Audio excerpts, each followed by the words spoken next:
O alho é um superalimento. Não só permite melhorar e fortalecer seu sistema imunológico, mas também permite reduzir o colesterol no sangue e a pressão arterial, mas também prevenir ou reduzir a presença de coágulos e trombose. Mas para ter esses benefícios, é muito importante saber quanto e como comer alho.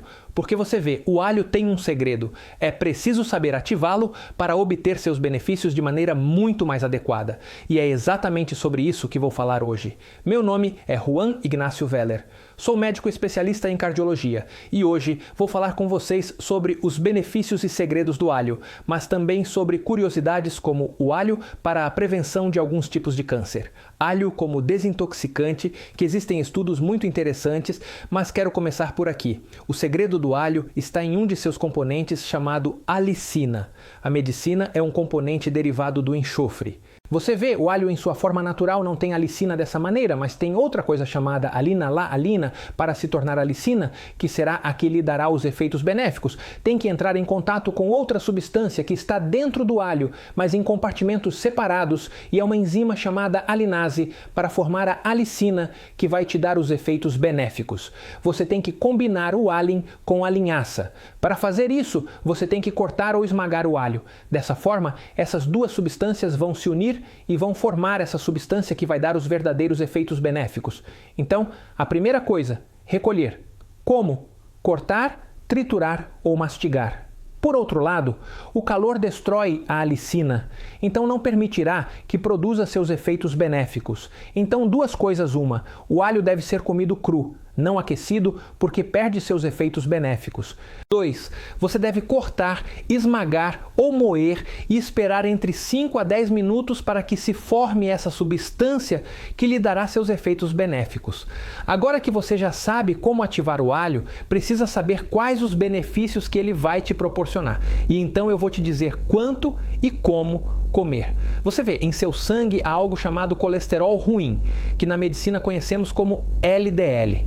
Esse colesterol é depositado nas artérias e forma essas placas chamadas placas ateroscleróticas. Se você acha que o sangue passa por aqui e essa placa cresce cada vez mais, chegará a um ponto em que o sangue não poderá circular direito quando aquela placa crescer o suficiente ou quando ela se romper e formar um coágulo. Há evidências bastante convincentes de que o alho reduz o colesterol total em 5 a 15%, mas principalmente o colesterol ruim. E há estudos menores que mostram que essa placa, que é a inimiga e a que gera ataques cardíacos, derrames e outras doenças, diminui com o consumo de alho. Embora essa evidência mais recente não seja tão forte, é lógico que, se você diminuir o colesterol ruim, o colesterol total acabará diminuindo a placa. O outro grande inimigo nosso são os ruins ou trombos, ou seja, quando as plaquetas se unem e formam um grupo denso de plaquetas, ou seja, um coágulo. Quando está fraco, quando é liberado e viaja para outro lugar, é chamado de trombo e, portanto, impacta suas artérias como a do cérebro, gerando um derrame. Bem, também existem estudos moderadamente convincentes que mostram que consumir alho todos os dias permitiria diminuir a agregação plaquetária e que acabaria por destruir ou diminuir ou impedir a formação desses coágulos e trombos. Desta forma, poderíamos dizer que estamos parcialmente protegidos de alguns tipos de doenças, ou pelo menos porque o alho não demonstrou ser prejudicial para adicionar à sua dieta se você é uma pessoa que sofre de coágulos e trombose. Seria uma recomendação. Mas por uma coisinha, se você é anticoagulante com varfarina e principalmente com acenocumarol, consulte o seu médico, como se você fosse fazer uma operação em breve. Você sabe por quê? Porque o alho pode aumentar os efeitos dos anticoagulantes, então entre parênteses. Olho, sempre consulte seu médico se tiver algum desses problemas. O outro grande inimigo da saúde mundial é a hipertensão arterial. Você verá que quando sua pressão aumenta em seu corpo, há artérias e veias que se rompem e ficam danificadas. Isso predispõe à formação dessas placas gordurosas e até mesmo à formação de coágulos. Ou seja, a hipertensão colabora com as duas anteriores. O alho foi demonstrado em estudos moderadamente e um pouco menos confiáveis para reduzir a pressão arterial elevada, ou seja, a sistólica entre cerca de 5 a 8 pontos e pressão baixa, ou seja, a chamada diastólica entre 4 e 5 pontos. Agora existem estudos que comparam cápsulas de alho. Que cuidado, não recomendo que você as tome, prefiro que seja alho natural. um dente de alho, como falaremos mais adiante, pois muitas vezes são combinados com outros nocivos substâncias. De qualquer forma, existem estudos que mostram que o alho puro, em comparação com alguns medicamentos para a pressão arterial, como o atenolol, foi significativamente benéfico. Mas vou te dar um parêntese. Nunca interrompa um medicamento para a pressão arterial, ou substitua-o por alho, e muito menos sem antes consultar seu médico, pois se ele prescreveu um medicamento para a pressão arterial, com certeza você precisa, mas provavelmente adicione alho às suas refeições cru.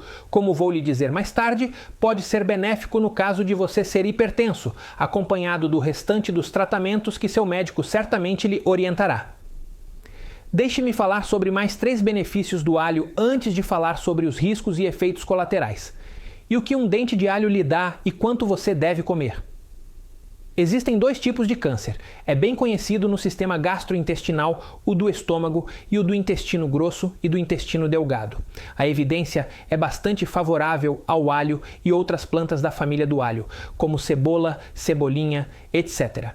Melhoraria e evitaria ser um dos cânceres mais frequentes em idosos. O que é câncer de cólon e câncer de intestino, em relação ao câncer de estômago, as evidências são um pouco menores e isso não seria comprovado. Mas, novamente, o alho é tão inofensivo que pode ser útil incluí-lo em sua dieta antioxidante porque é rico em antioxidantes. Ou seja, substâncias antioxidantes inflamam, produzem hipertensão, produzem coágulos, produzem trombos e o alho é uma boa fonte de antioxidantes. Deixe-me contar uma das coisas mais curiosas em estudos com animais. Foi visto que o alho fortalece e melhora o sistema imunológico desses animais. O que quero dizer? No laboratório, foi visto que é bom para combater bactérias, vírus, parasitas, e não sabemos desenhar um fungo, mas também fungos. Isso tem sido muito estudado quando se trata da gripe. Inclusive foi incluído no que tem a ver com o Covid-19. No entanto, quando se analisa a evidência é muito confusa. Alguns estudos mostram que pacientes que comem alho ficam menos doentes com a gripe, ficam menos doentes com a Covid, mas outros estudos mostram o contrário, que não há efeito. O que eu quero te dizer é que aparentemente isso fortaleceria seu sistema imunológico, mas isso foi bem comprovado em animais e em laboratórios, e infelizmente até hoje não foi possível verificá-lo com precisão em estudos em humanos. Em outras palavras, são necessárias mais informações para que eu faça uma recomendação sobre o combate à gripe e ao sistema imunológico. Mas, mais uma vez, o alho quase não tem efeitos colaterais, por isso pode ser recomendado em algumas dietas para melhorar e fortalecer seu sistema imunológico. E, finalmente, quero falar sobre um estudo muito interessante. Um estudo foi feito em trabalhadores de baterias de automóveis e eles receberam alho para comer. Um grupo e outro grupo da mesma fábrica que não comeram alho quando foram estudados após 3 ou 4 semanas, foi visto que o sangue dos pacientes que comeram alho tinha 20% menos chumbo. Então essa é uma boa informação porque diz que o alho nos ajudaria a desintoxicar os metais pesados, neste caso o chumbo. Existem outros pequenos estudos que se relacionam com outros metais pesados e até outras substâncias que são muito interessantes de ler e que deixamos na descrição deste vídeo. Agora você vai querer saber o que o alho fornece e quanto e como você deve comê-lo. Veja bem, o alho te fornece grandes quantidades, não tão grande assim, porque a porção que você deve comer é muito pequena, que é um dente de alho, 2 barras por dia, ou seja, entre 4 e 6 gramas de alho, mas fornece quantidades interessantes de potássio, vitaminas do complexo B, vitaminas do complexo C e manganês. Aqui deve dizer manganês. Agora lembre-se, é importante que para obter esses benefícios você possa aproveitar esta impressionante substância chamada aulicino. E para isso você deve comê-la crua, cortada, moída, picada ou triturada. Inclua-o assim nas saladas, por exemplo, 2 alhos nas carnes depois de as preparar. Porque lembre-se que o calor destrói o aulicino, ou faça uma pequena fatia de alho como eu adoro adicionar ao óleo e temperar suas refeições no final com aquele óleo de alho. Até o alho em pó também vem, que geralmente é muito. Desde que não tenha aditivos ou mesmo óleo de alho, dependendo de sua composição, também pode ser consumido. Mas as recomendações são seguras e consumir alho cru e natural. E aqui está um detalhe. Tem muita gente que acredita que deve consumir alho de estômago vazio porque faz bem, né? Isso não é tão verdade. Quando eu consumo de estômago vazio, você pode aumentar os efeitos colaterais que são náuseas, dores abdominais e principalmente hálito desagradável. Portanto, não recomendo que você coma alho de estômago vazio, mas que o adicione às refeições, como falamos aqui. E novamente, as recomendações entre 1 a 2 dentes de alho por dia, desde que não tenha contraindicação. Vamos finalmente falar sobre os riscos e efeitos colaterais.